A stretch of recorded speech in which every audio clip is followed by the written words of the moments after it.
everything. Thank you udah nonton video ini dan selamat datang di Mr. Things. Apa kabar dunia? Udah mah misterius.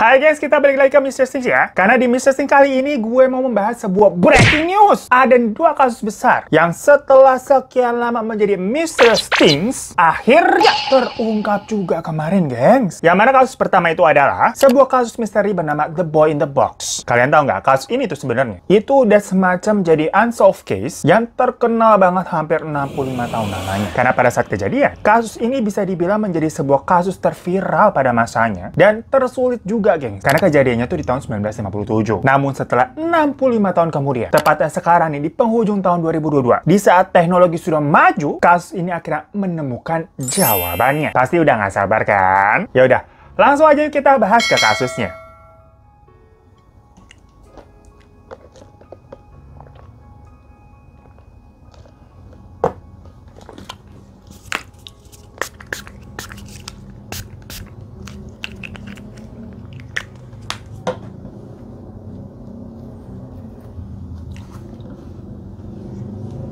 Ya, udah gak sabar kan ya tadi nungguin.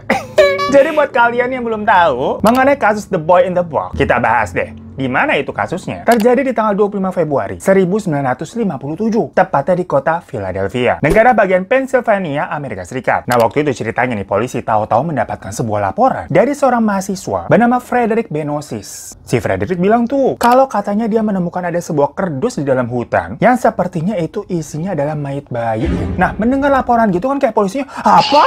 Terus langsung ngecek ke TKP. Di mana lokasi hutannya itu tuh ada di sekitar jalanan Susquehanna Road, Philadelphia tuh namanya. Jadi kalau di sini ibarat kata apa ya, macem alas purwa begitu yang jalanan, tapi kanan kirinya tuh hutan. Nah yaudah pas polisi kesana beneran tuh, mereka nih menemukan sebuah kardus bekas tempat box bayi berukuran sekitar 38 dikali 48 kali 88 cm.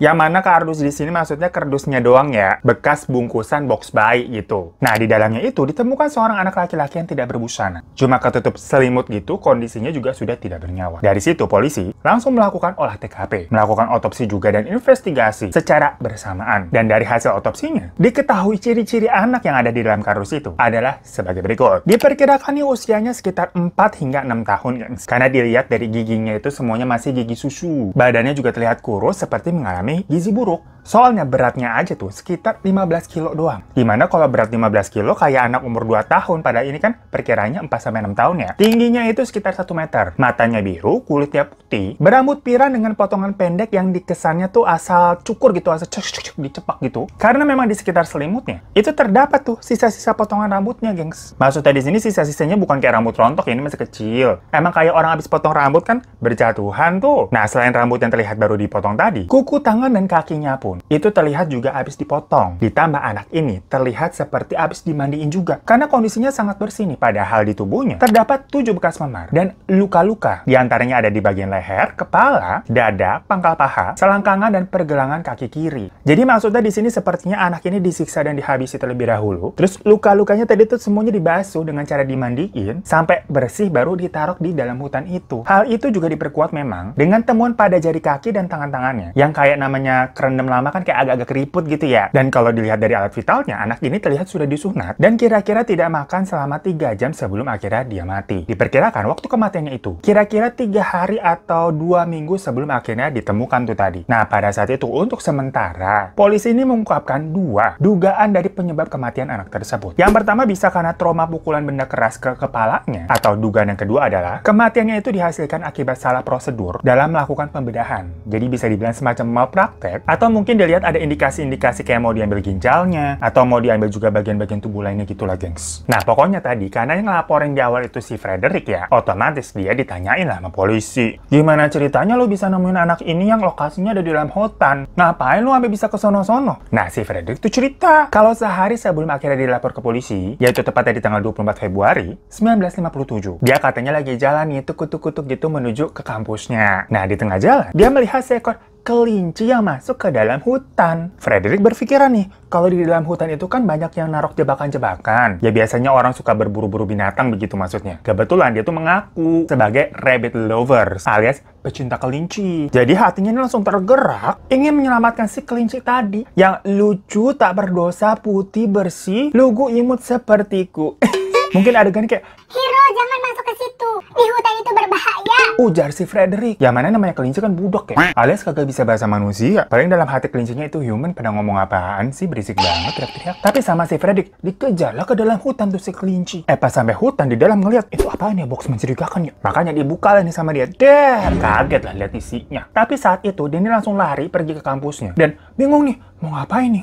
Karena mungkin nggak bisa menyimpan semuanya sendiri. Akhirnya dia ceritalah ke beberapa temennya gitu. Bilang aja mau gosip. Tapi teman-temannya malah bilang, lah, lu kok malah cerita ke gue duluan? Laporin lah ke polisi, blok. Ada gila-gilanya lu ya. Diam aja habis ngeliat begituan. Nah, karena nasihat tutur lembut dari temennya tadi tuh, makanya besoknya si Frederick barulah nelpon polisi. Ya, tapi itu kan versi alibinya si Frederick ya. Gimana banyak yang beranggapan kalau ceritanya dalam katanya mau nyelamatin kelinci kok agak-agak lebay dan terlalu ngadi-ngadi. Berasa dongeng banget gitu kan masuk ke tengah hutan demi menyelamatkan seekor kelinci. Orang kan mikir, bener nggak sih ada orang segitunya? Masalahnya ngikutinnya sampai ke tengah hutan loh. Udah gitu nggak langsung lapor polisi lagi nih orang. Melainkan baru besoknya tuh ngomong. Nah, karena mungkin ada pressure dan kecurigaan orang terhadap dia, akhirnya Frederick bilanglah ke polisi, ya Pak, saya jujur deh Pak, waktu itu saya bukan mau ngejar kelinci Pak, tapi saya tuh lagi ngumpet stalkingin cewek-cewek yang lagi pada jalan tuh menuju kampus. Jadi saya tuh lewat dalam hutan gitu buat ngeliatin, tau-tau nggak sengaja ketemu box itu Pak. Lah kan berarti beda lagi ceritanya. Yang awal-awal kayak semacam tokoh-tokoh Disney baik hati, ingin menyelamatkan kelinci, tokoh berubah menjadi tokoh mesum di kartun-kartun anime. Namun setelah dicek dan dicek di RCTI, ya Allah,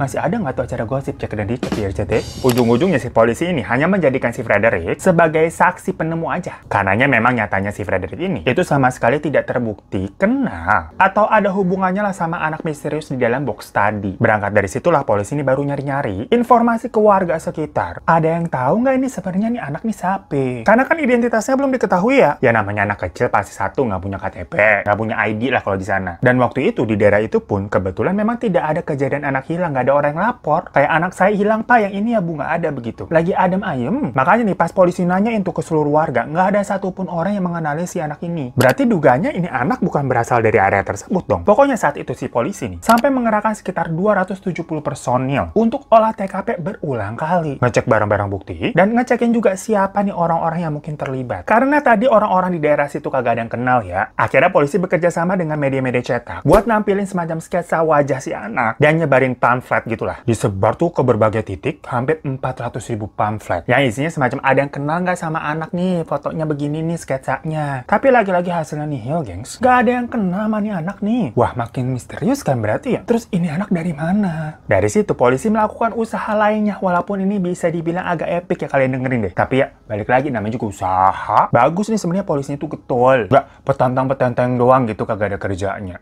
Karena yang sebelumnya disebarkan hanya sketsa ya. Mungkin orang-orang ada yang nggak kenal atau nggak ngeh sama gambarnya. Perkara sketsa kan kadang nggak terlalu mirip atau kurang akurat lah dengan si orang sebenarnya. Apalagi kalau yang gambar kagak jago. Kalau kayak gue tuh digambarin orang kadang suka, kok jelek banget kan, padahal aslinya kayak jungkuk ya.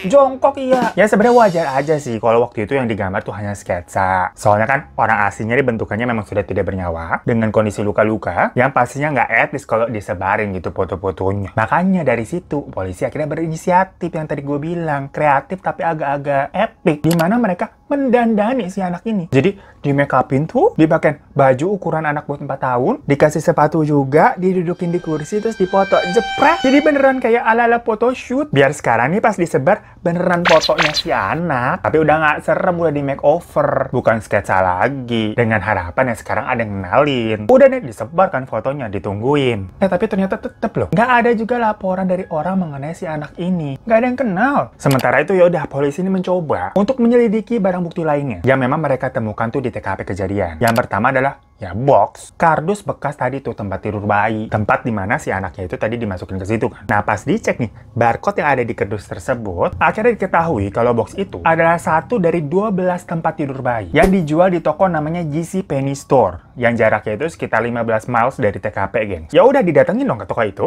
Mau nanya nih, dari 12 tempat tidur tadi, siapa aja emang yang beli? Nanti kan mungkin bisa tuh dari situ diinterogasi tuh satu-satu. Namun waktu dicek, pihak store-nya ini si JC Penney itu bilang semua box bayi dijual di tokonya itu semuanya pada bayarnya cash. Yang mana jadinya nggak bisa di-tracking, nggak kayak kalau pakai kartu kredit begitu maksudnya. Dan toko mereka juga nggak punya apa ya, namanya itu kayak customer base, data-data customer. Atau semacam member gitu, kalau kalian ke toko kan disuruh isi data diri, kalau ada promo nanti dikabarin. Nggak ada gitu-gituan ya, alhasil. Jadi nggak bisa tahu kan siapa kemarin yang beli box ini, yang ini gitu. Udah beli putus aja pergi. Nah tapi karena sebelumnya berita ini kan sudah disebar ya sama polisi. Dari 12 pembeli yang udah beli box tadi, 8 diantaranya tuh pada nelponin polisi loh, gengs. Buat ngasih informasi aja. Kayak, Pak, saya lihat di berita, Pak, itu boxnya mirip yang saya beli. Saya belinya emang di PC Jenny Store, Pak. Tapi di saya masih ada kardusnya di gudang kalau mau Bapak cek. Jadi bukan saya pelakunya ya, Pak. Atau ada yang bilang juga, Pak, itu beneran emang saya yang beli. Tapi udah dijual sekarang, Pak. Sumpah bukan saya pelakunya, Pak. Intinya mereka berusaha kooperatif aja. Memberikan info nih kepada polisi. Biar nggak dituduh-tuduh. Dan biar kasus ini juga cepat terpecahkan. Meringankan beban polisi lah. Nah, cakep tuh orang-orang begitu tuh. Pada inisiatif ngebantu. Nggak diem-diem baik. Nah, tapi polisi kan masih penasaran ya. Mereka mencoba mengulik lagi nih barang bukti yang kedua. Berupa selimut berbahan katun flanel bermotif kotak-kotak yang memang digunakan buat menutup si anak tersebut kan tidak berbusana ya. Nah, diperkirakan selimut itu merupakan produksinya dari perusahaan namanya Pennsylvania Textile Institute. Nah, tapi produk-produk tersebut itu bukan semacam selimut handmade, melainkan selimut dalam produksian jumlah besar pakai mesin. Jadi yaitu dibeli dan dipakai sama jutaan umat, gengs. Gak kayak tempat tidur tadi tuh limited. Nah, kalau dipakai sebanyak itu, kan agak nggak mungkin juga menelusurinya satu-satu ya, siwer polisinya. Kalau yang beli misalkan 2.000 begitu. Jadi next aja deh ke barang bukti yang ketiga, yaitu ada sebuah topi berwarna biru yang kebetulan memang ditemukan nggak jauh dari sekitar TKP kejadian. Topi itu pokoknya berukuran 7/1/8 merek Eagle Hat and Cap Company. Nah pas lihat-lihat memang ini kayaknya brandnya bukan kayak brand yang common ya. Kemungkinan besar ini topinya kayak semacam tadi tuh box bayi, dikit gitu penjualannya atau produksiannya itu tidak banyak. Ya tapi tetap aja buat mencari tempat keberadaan gimana toko yang menjual topi tersebut, polisi ini sampai mengunjungi 100 toko, gengs. Buat nanyain,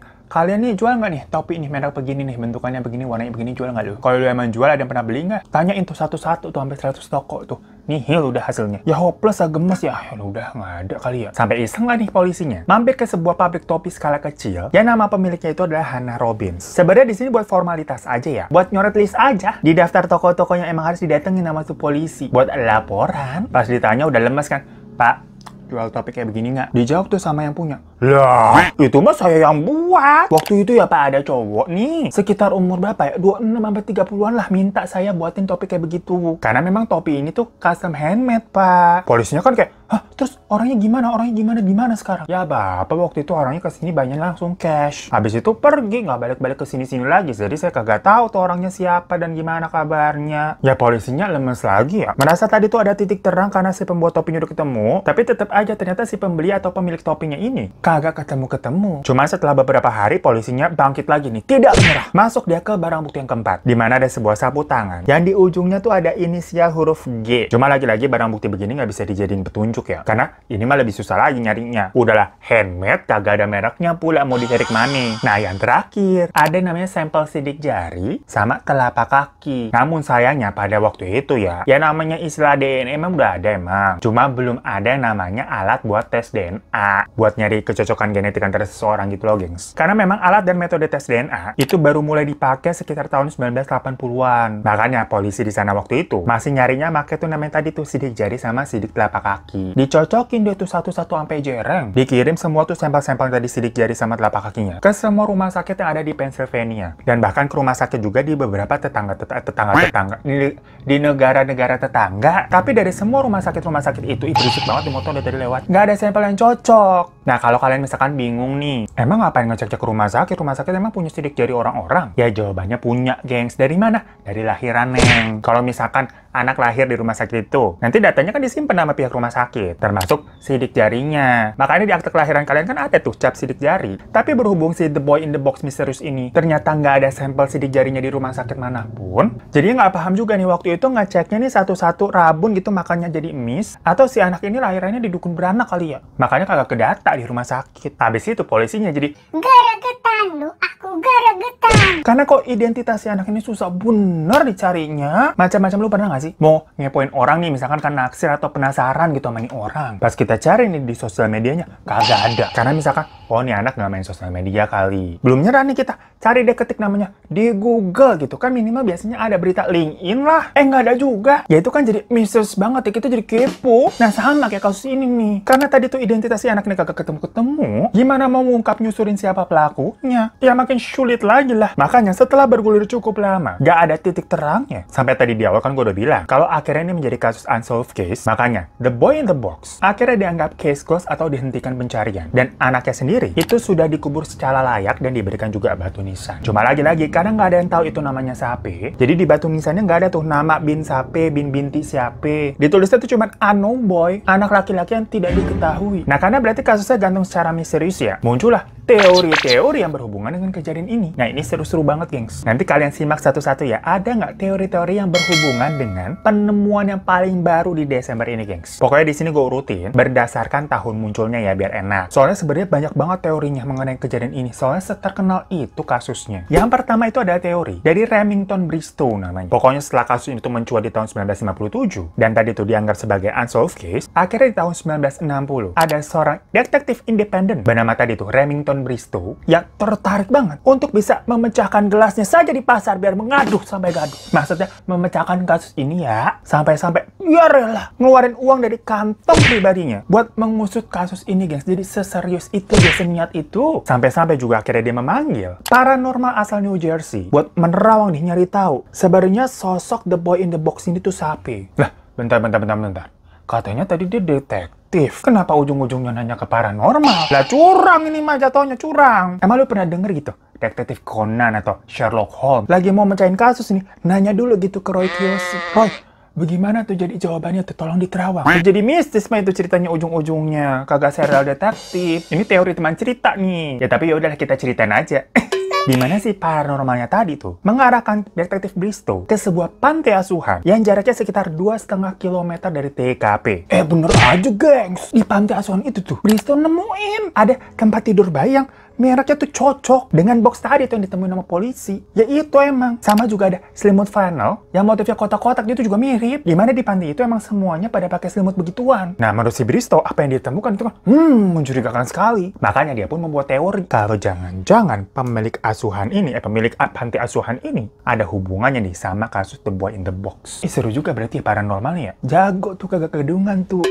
Dicari tahu lagi kan nih sama si Bristow nih. Dimana si pemilik panti asuhan ini itu ternyata bernama Bapak Arthur Nicoletti dan istrinya tuh Ibu Catherine Nicoletti. Nah saat mereka menikah, Ibu Catherine ini ternyata udah punya anak namanya Anne Mary, yang mana berarti si Annie ini tuh anak tirinya Bapak Christian sampai anak tirinya Pak Arthur. Nah, menurut Bristow, Pak Arthur ini tuh ada hubungan gelap dengan si Anne tuh anak tirinya. Sampai-sampai si Anne ini tuh hamil duluan sudah 3 bulan karena pacaran gelap-gelapan. Dan anak mereka itulah si The Boy in the Box. Karena jatuhnya berarti ini anak haram ya si The Boy in the Box. Biar kagak jadi cibiran orang, makanya dihabisi dan dibuang gitu gengs. Dan lahirannya ya lahiran sendirian tuh di rumah. Makanya kagak ada datanya tadi tuh di rumah sakit. Ya tapi pada saat itu kan memang masih hanya asumsi dari Bristow ya. Karena semuanya ini kayak berkaitan, kayak nyambung begitu karena masuk akal. Tapi di lain sisi ya dia tidak punya bukti-bukti yang kuat buat melaporkannya kepada polisi. Alanya di tahun 1993, Bristow juga udah keburu meninggal gengs. Jadi gantung dah tuh. Makanya kita masuk nih ke teori yang kedua. Abis tadi Bristow meninggal, karena kan tadi temuannya cukup mencurigakan dan seru ya. Jadi kasusnya itu dilanjutkan lagi sama detektif lain bernama Tom Augustine. Yang mana teori kedua ini ya berarti menjadi teori Tom Augustine. Nah pokoknya di tanggal 23 Februari 1998, detektif Tom ini nyamperin lagi tuh ke panti asuhan dan menemukan fakta pada saat itu posisinya si Pak Arthur udah beneran nikah dong sama si Anne Mary. Gokil nggak tuh coba?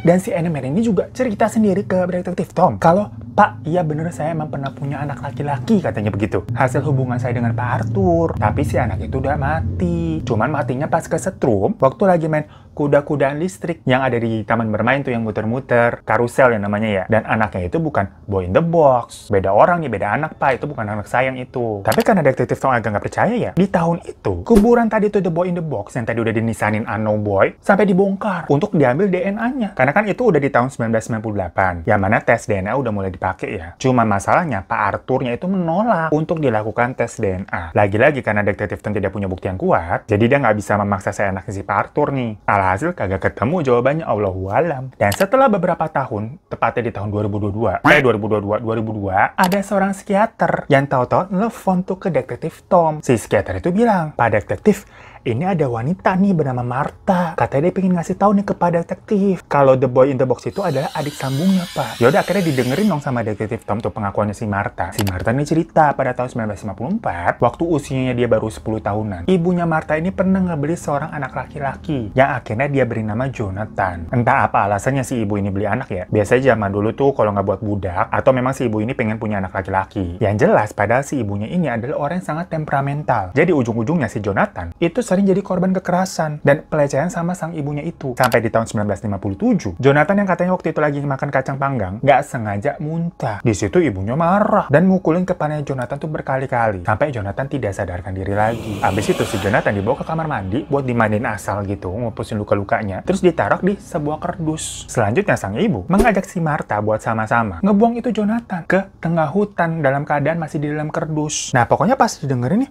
omongannya Martha kok detail banget ya. Bener-bener sesuai sama hasil otopsi. Kejadian yang memang menimpa the boy in the box. Mulai dari katanya kesedek makan kacang tuh. Nah, di hasil otopsinya, itu memang ditemukan di kerongkongan si anak itu. Ada kayak makanan berwarna coklat. Terus katanya Jonathan tadi tuh kepalanya dipukulin. Nah, hasil otopsinya kan juga awalnya gitu ya. Diduga matinya akibat pukulan trauma tuh di kepala. Tapi ujung-ujungnya semua itu terbantah atau terpatahkan. Karena semua tetangganya si Martha nih bilang, mereka nggak pernah ngeliat ada anak bocah namanya Jonathan, kagak ada tuh, ngarang si Martha. Dan akhirnya pernyataan si Martha tadi itu dianggap tidak valid karena si Martha ini ternyata punya masalah gangguan jiwa. Kan tadi yang novel di awal tuh psikiaternya kan. Karena si Martha itu pasiennya emang gengs. Yang mana akhirnya pernyataan dari Martha itu hanya dianggap dia ini terobsesi sama kejadian atau kasus The Boy in the Box. Dari situ dia mulai kayak membuat cerita-cerita dan hayalan-hayalan versinya dia. Lanjut kita ke teori ketiga di tahun 2006. Ada teorinya Jim Hoffman, di mana dia menulis sebuah buku berjudul The Boy in the Box, America's Unknown Child. Jadi di buku itu tuh ditulis kalau Jim ini mendapatkan sebuah informasi penting dari seseorang asal Philadelphia yang cerita katanya dulu tuh keluarganya pernah nyawain sebuah rumah ke seseorang pria yang katanya baru aja menjual anaknya, gengs. Walaupun agak aneh ya informasinya kayak nggak legit, tapi pada saat itu polisi sampai turun tangan loh buat menginterogasi si penyewa rumah itu yang katanya pernah jual anak. Soalnya pas dilihat nih mukanya nih, kok mirip ya, kayak memiliki tanda-tanda fisik yang memang kayak cocok dengan The Boy in the Box. Mulai dari dagu, hidung, sampai telinganya gitu katanya sih mirip. Akhirnya dilakukanlah tes DNA. Tapi anehnya tuh hasilnya nggak pernah dirilis ke publik sama polisi, gengs. Pokoknya pihak kepolisian tuh cuma bilang, mereka perlu waktu lagi buat melakukan investigasi. Nah, ini kita hold dulu ya. Sampai waktu terus berlalu, hingga di tahun 2019.